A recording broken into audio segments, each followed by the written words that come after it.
I'm back. Hey everyone, I'm Nathan, and welcome to a new series on my channel. Yes, this is fan art for Drawfee. If you don't know Drawfee, they're a hilarious channel here on YouTube of 4 friends where they take dumb ideas and make even dumber drawings. Today's fan art comes from the Drawfee episode Randomly Generated Couple Drawing Challenge. In this video, we were given a new OTP, and Drawfee demanded fan art and headcanons of these new randomly generated girlfriends, and lucky for them, I'm here to deliver. I provided 5 different romantic scenes that I've put the OTP inside. Their names are Sara, Pena, and Hunter Richardson.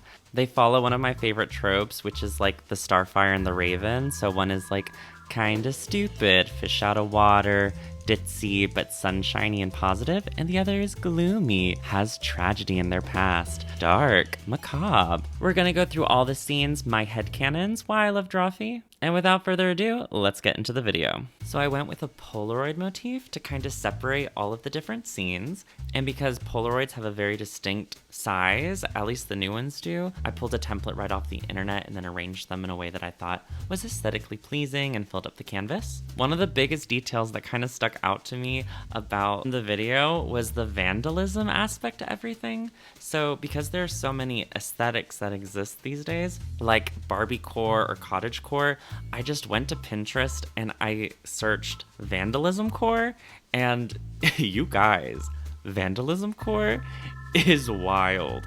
It really reminds me of being in college and also high school, and I loved this one of these girls hanging out in these swings, and I like to imagine that because they're pictures, we don't know when it was taken, so maybe they're still in high school and they snuck out to go to a park after dark, or maybe they just got off their 9 to 5 and they're being hooligans. I just put them in these swings with Sara sticking her tongue out and looking really cute, and Hunter side-eyeing her. I love drawing characters in different outfits. Before I drew this, I had just finished the new Wednesday series that's on Netflix, and Wednesday and her best friend in the show, who's also her roommate and a werewolf, I forget her name, they kind of match the feel of Hunter and Sara. So I really was kind of inspired by the different fashions in that show. So I put Hunter in a more gothic fashion, but with like a euphoria twist.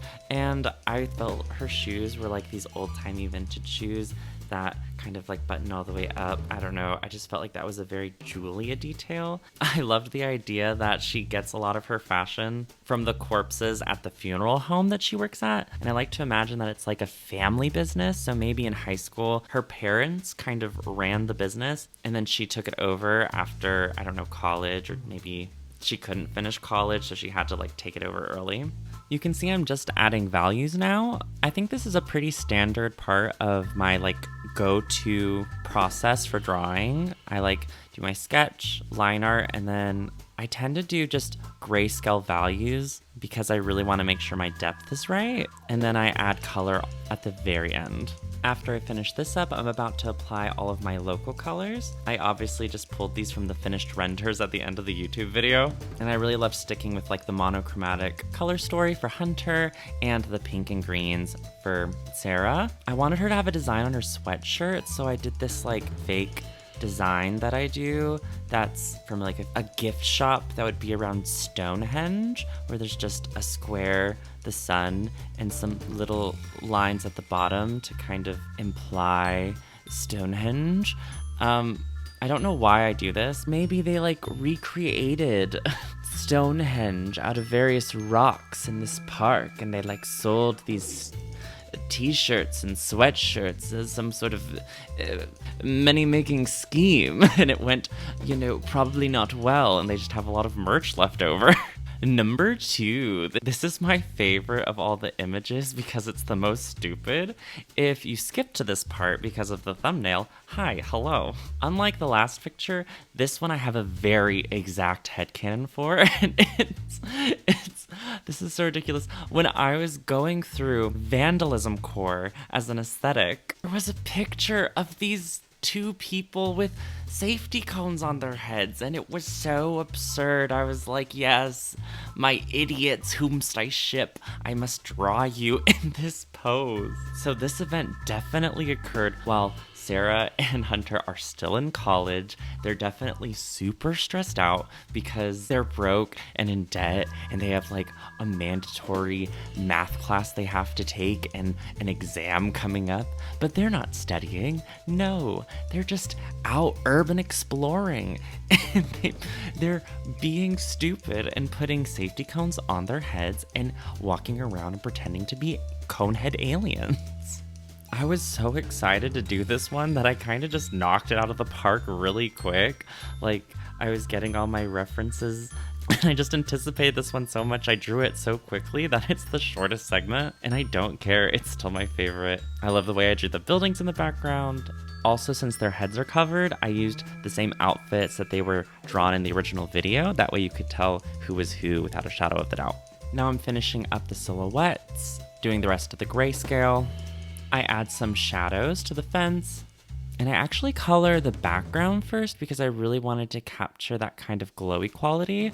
On the first picture, for picture number 1, I really had it blown out and glowy because Polaroids sort of aren't the best picture quality, and I really wanted to kind of capture what they really look like for some, and then for others I was a little more liberal. I do a million adjustment layers, I do a little more rendering on the cones, add some rim lighting, and then I think what I do lastly is I just add a little more blue to the sky. And I think that's about it for number 2. This one really cracks me up.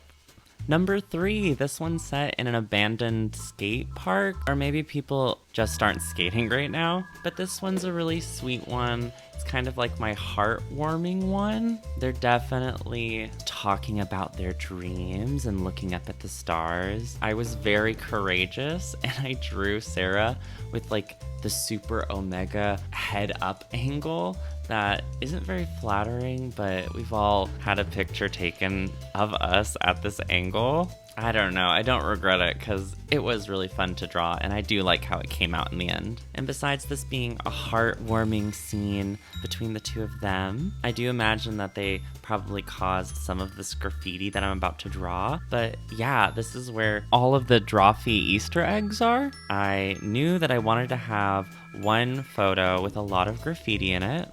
And you guys, I really do really love Drawfee. Like, this show is one of the only YouTube channels that makes me audibly laugh out loud when I watch it. I'm actually from Georgia. Like, I still live here. I was born in Atlanta and I moved down to middle Georgia, and now I'm back in Atlanta and I still live here. I really love all the little Georgia boy jokes, and I get all of Jacob's really obscure references to different places, and I'll be like, oh my gosh, like he just said Forsyth or something, and it just means a lot to me. Or I think one time he referenced like Byron, and I was like, oh my gosh, I know Byron. It's nice to see representation of someone who is from where I'm from. I don't know. And then besides that, the show is just also very gay, and I'm gay. I love all of the hot men that Karina draws. You are doing the Lord's work, and I thank you very much for it. I just really wanted to incorporate all their names in the graffiti,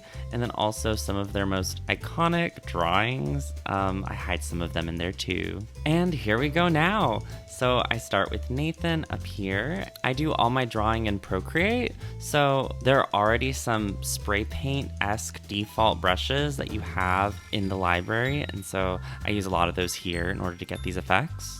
And now I'm doing the mug, outlining some sparkles, the Legoshi car. I clean up this goofy. You get the idea. Keen-eyed viewers will notice I put Jacob's name right by Sara and Julia's name right by Hunter, and that's on purpose, because those are the respective artists that drew the interpretation of these characters. So I wanted to, I don't know, I just did that. I thought it was neat. I'm very thoughtful. And then I add this haze to make it look like a Polaroid. And I also add some grime and more shadows to really make the concrete feel like concrete. And that wraps up number 3. Number 4, this is the one where our thumbnail comes from. You're gonna see me do these really rough poses that I end up not keeping at all. I just end up doing another sketch layer over them.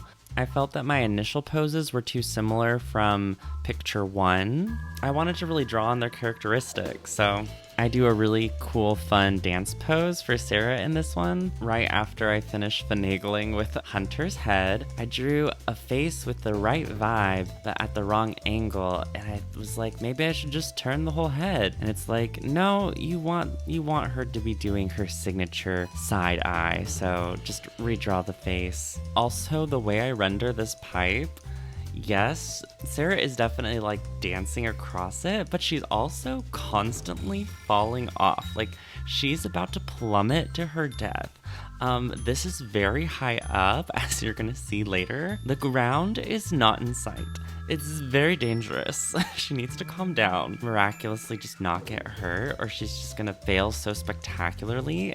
She just keeps changing her dance poses so quickly that she's barely make it across this makeshift bridge. Alright, if number 2 is my favorite just because of how silly and wonky it is, I think this one is my favorite in terms of craft. Like, I think this one has the best composition, like the way that the depth is rendered. Like, I really love how I did all of these trees. I did a graphic novel one time for the Georgia education system, and there were a lot of neighborhood kids, and there were a lot of trees in their yards, and I forgot how much fun it was drawing trees. I don't know, I got really good at it when I was doing that comic. I didn't even know I missed it until now. There was just such a variety of materials, like the pipe is made of metal, and the concrete is obviously concrete. And then we have leaves, and atmospheric perspective. Not really, it's weird when there's a bunch of overlapping branches.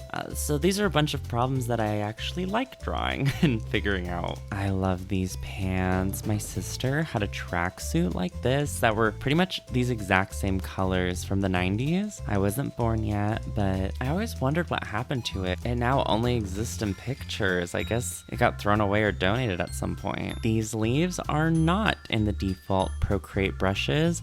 I downloaded them at some point. I don't remember where, but I think they're called like anime foliage or something like that. But I really like using them, especially to get like these shadowy effect. And then I love these rays of light that I do. I really like this secondary light source that's sort of illuminating Hunter right now. I originally planned for this to be underground, like maybe in the subways. I don't know what subways look like. I've only taken the MARTA, which is in Atlanta. So this is some sort of railroad they're under, a bridge. And finally, we've made it to 5. This is the last scene, and I decided to go with a close-up just so I could really hone in on their expressions and draw the faces. And I even was able to include something from the original prompt. So you might have noticed that Sara is holding a mason jar with like a candle inside of it. And that's because it's a candle she's made herself, because one of her hobbies was candle making. So I just thought this was cute. I don't know anything about candle making if that's not how it works. Like if you can't put it in a mason jar for some reason, explain why in the comments below. No, I'm kidding. I really loved the mood of this final one. When I finished drawing it, it just had these vibes of like being at the end credits of a Disney Channel animated series like Gravity Falls or something. I just love how the colors came out. It's a little more desaturated. I love that the candle is the only light source. It's just really fun to do. You can really see the inspiration from the Wednesday show as well, because I gave some Tim Burton stripes to Hunter's shirt because I just thought they were cute. And I feel like this is set at a summer camp, so maybe they're the counselors, or maybe this is in the past again. That's the problem with like cartoon characters. What age are they? No one knows. I feel like that's my biggest pet peeve, is when an anime mom and her son look the same age. It drives me insane. I still haven't added those stripes yet, so I guess that was later in the process. Also, another thing about this one is, since it's now the 5th time I've drawn these characters, this is when I really start to feel like they're more in my style, because of course I'm referencing Jacob and Julie's drawing, but at this point I kind of was in the groove with it. I don't know. Can y'all tell a difference? Because Ooh, this is when I do the mesh shirt. I can see in the way that I kind of draw Sarah's head that it just feels more like I did it. I'm not sure. I do love doing fan art of Jacob drawings because it's always fun to add the Jacob ears. Just makes everything look like a Jacob drawing. As you can see, the stripes have arrived. I do the necessary adjustment layers. At first I thought I was gonna go for a cooler look, but after some trial and error, I realized I wanted it to be warmer. I do that good lighting, and yeah, I think that finishes it up. Time for the big review. And this is the finished image with all of them together. I love how it turned out. I added some simple texture to make it almost look like they're lying on blanket or carpet or something. If you liked this video, why not give it a like and subscribe, and leave a comment down below if you're not an expert candle maker and cannot correct me on whether or not they can be in mason jars. Let me know which one of these was your favorite. Do you have any headcanons for these ladies below? And if you really liked this video, why not check out my Patreon? Any amount of support helps, and it really does mean a lot to me. My commissions are also open if anyone is interested. You can either go to my Patreon or just send me a DM on my Twitter, link below as well. And that's pretty much it. As always, my name is Nathan. I upload every Wednesday and Saturday, and I'll see you soon. Bye.